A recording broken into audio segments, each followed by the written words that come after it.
Thanks for making time today, Duncan. I'm really excited to hear about the process of working on Psynauts with Qapel. I know the depth of your personal relationship. It'll be really interesting to hear what that was like for you as a student, as well as Mhm. someone helping him to realize that vision.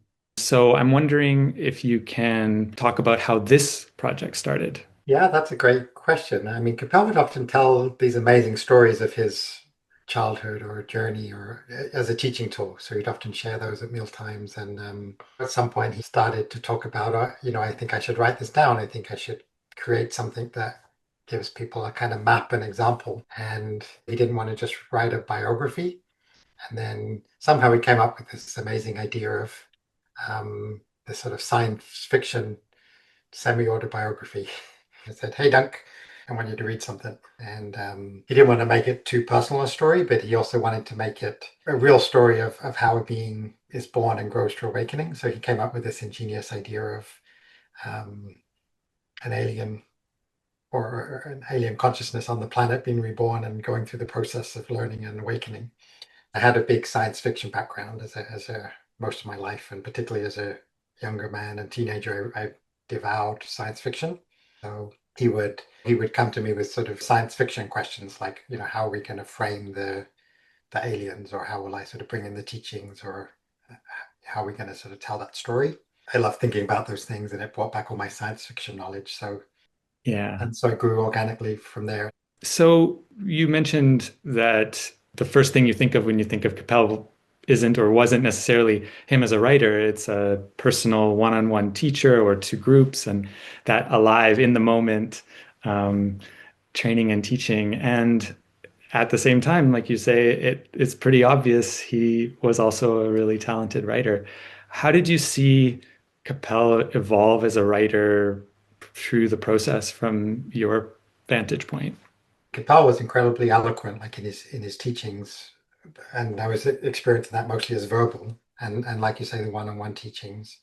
And Dharma, if you dare, the first book was basically transcripts from his talks. And then with Psynaut, I think he was dictating most of it by talking.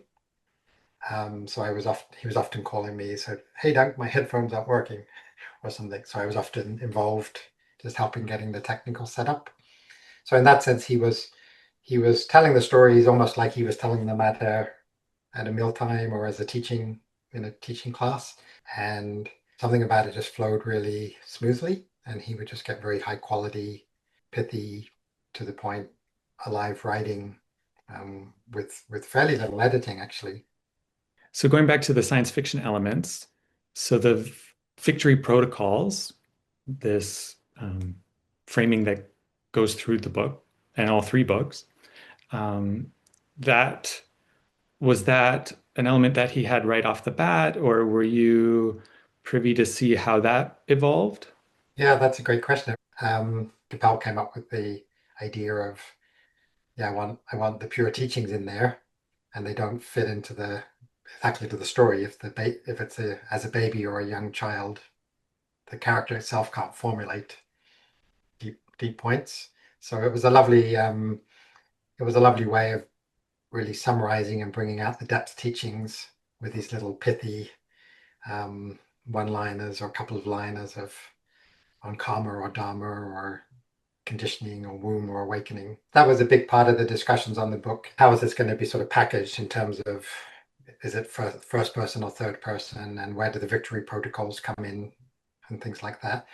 And then he was really thinking the audience, like how this land of someone that's exploring, maybe interested in the spiritual life, but really wants to see how that work.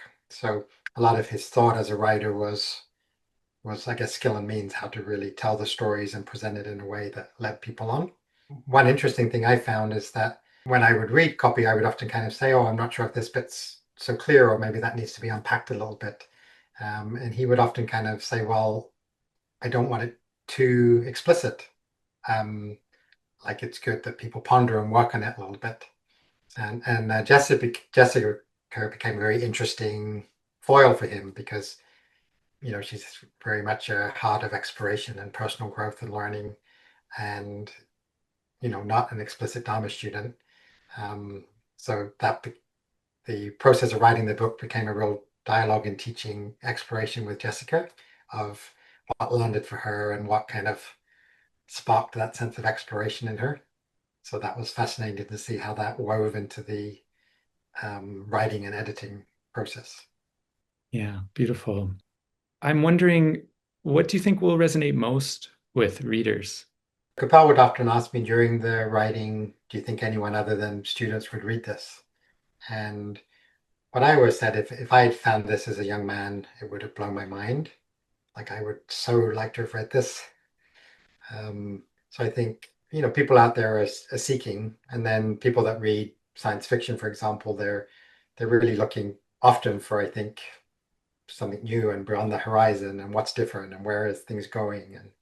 Um, and certainly for me as a young man, I was interested in, the spiritual life, science fiction, what is human consciousness, and um, so this is just a really, it's both exotic because it's got aliens and then it's just really relatable. It's like this is a life, this is a human life, and it's not a dressed up what do they call the saint things, the hagiograph. Uh, Not pronouncing it right, but they have those little stories of the saints that seem quite polished. They were always up for God, and then they became a saint, and they did this and this.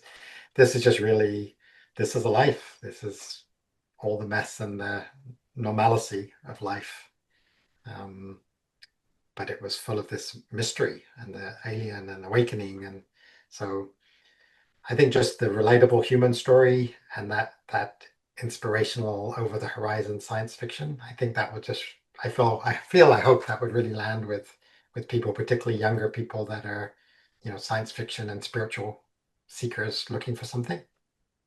So I really believe and hope it would become a kind of cult classic out there in the science fiction world. Yeah, I was kind of struck by, I never thought there would be a more accessible and yet still totally true to the teachings of awakening than Dharma If You Dare.